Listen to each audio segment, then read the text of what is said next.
Hello students, welcome to our channel. आज के इस वीडियो में मैं आप लोग को पढ़ाने वाला हूँ स्टैंडर्ड 11th इकोनॉमिक्स से चैप्टर नंबर 3 जिसका नाम है डिमांड। और आज के इस लेक्चर में हम लोग पढ़ेंगे इंट्रोडक्शन और मैं बहुत ही इजी वे में आपको इंट्रोडक्शंस बताऊंगा, साथ साथ में कैसे हम लोग अलग अलग लेक्चर्स पढ़ेंगे उसके बारे में भी बताऊंगा, ठीक है, जिससे आपका पूरा चैप्टर बहुत अच्छे से क्लियर हो जाए। और मैं आपको एक गारंटी देता हूं कि मैं आपको जिस तरह से एक्सप्लेन करूंगा ना, पूरे यूट्यूब पे इतने अच्छे से एक्सप्लेन करने वाली कोई चैनल नहीं है। तो आप सभी लोग सब्सक्राइब कर देना, बिकॉज आपका जब तक 12th खत्म नहीं हो जाएगा ना, यस 12th खत्म नहीं हो जाएगा, तब तक मैं आपके लिए वीडियोस बनाते रहूंगा। इकोनॉमिक्स, ओसीएम, अकाउंट, स्टेट, हर एक की वीडियोस हमारी चैनल पे आपको मिल जाएंगे, ठीक है। तो सबसे पहले शुरुआत करते हैं हम लोग इंट्रोडक्शन के साथ। अच्छा चलो इंट्रोडक्शन देख लेते हैं क्या देके रखा हुआ है। तो देखो, डिमांड और सप्लाई ये दोनों बहुत ज्यादा इंपॉर्टेंट कॉन्सेप्ट है इकोनॉमिक्स के अंदर। अभी इस चैप्टर में हम लोग ना डिमांड पढ़ेंगे, यानी कि चैप्टर नंबर 3 में। देन आपका चैप्टर नंबर 4 जो है वो सप्लाई के ऊपर है, ठीक है।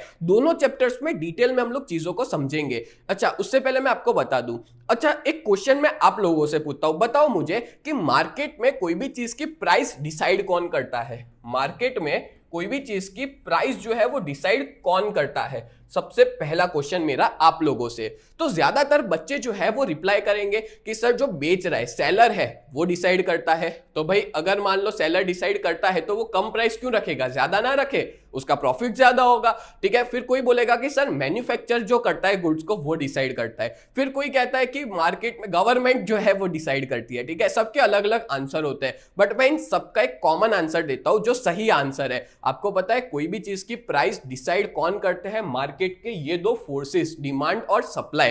कैसे? सोचो, अगर मान लो फॉर एग्जांपल मेरे पास ये एक मोबाइल है, ठीक है। अगर मेरे पास एक मोबाइल है और सामने 10 लोगों को ये मोबाइल खरीदना है, तो क्या हुआ? यहां पे डिमांड ज्यादा है। क्या हुआ? डिमांड जो है वो ज्यादा है और सप्लाई क्या है? कम है। कितना मोबाइल है? एक ही मोबाइल है, खरीदने वाले कितने? 10 लोग। तो मैं क्या करूंगा? मैं किसको बेचूंगा? जो मुझे ज्यादा पैसे पे करेगा ना, मैं उसको ये मोबाइल बेचूंगा। दैट मीन्स कि मैं प्राइस को क्या कर दूंगा? बढ़ा दूंगा। तो प्राइस बढ़ी किसकी वजह से?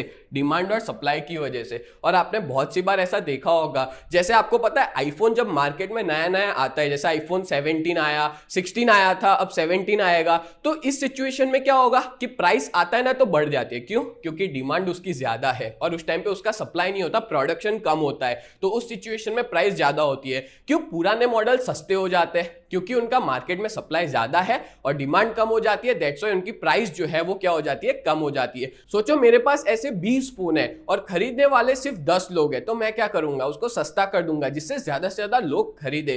तो भाई कोई भी चीज की प्राइस डिसाइड कौन करता है? डिमांड और सप्लाई। देखो फॉर एग्जांपल डिमांड कम है और मेरे पास बहुत सारा सप्लाई, मेरे पास ऐसे 20 फोन है, ठीक है। तो सप्लाई ज्यादा हुआ, डिमांड कम है, तो प्राइस क्या हो जाएगी? प्राइस जो है वो कम करनी पड़ेगी। क्यों कम करूंगा? तभी जाके मेरी प्रोडक्ट को लोग खरीदेंगे ना। तो कोई भी चीज की प्राइस जो है ना वो डिमांड और सप्लाई डिसाइड करता है। दैट्स व्हाई ये बहुत इंपॉर्टेंट टॉपिक है इकोनॉमिक्स में समझना कि डिमांड क्या होता है और सप्लाई क्या होता है। और यहाँ पे देके भी रखा है, कोई भी पर्सन जो है ना वो उसकी एनालिटिकल पावर खत्म हो जाती है जब तक कि वो डिमांड और सप्लाई नहीं समझ लेता। दैट्स व्हाई इकोनॉमिक्स के अंदर इसका जो एक्सप्लेनेशन है, ये दोनों मार्केट फोर्सेस है, पता है ये दोनों को ना इनविजिबल मार्केट फोर्सेस कहा जाता है। क्यों? क्योंकि ये दिखते नहीं है पर होता है।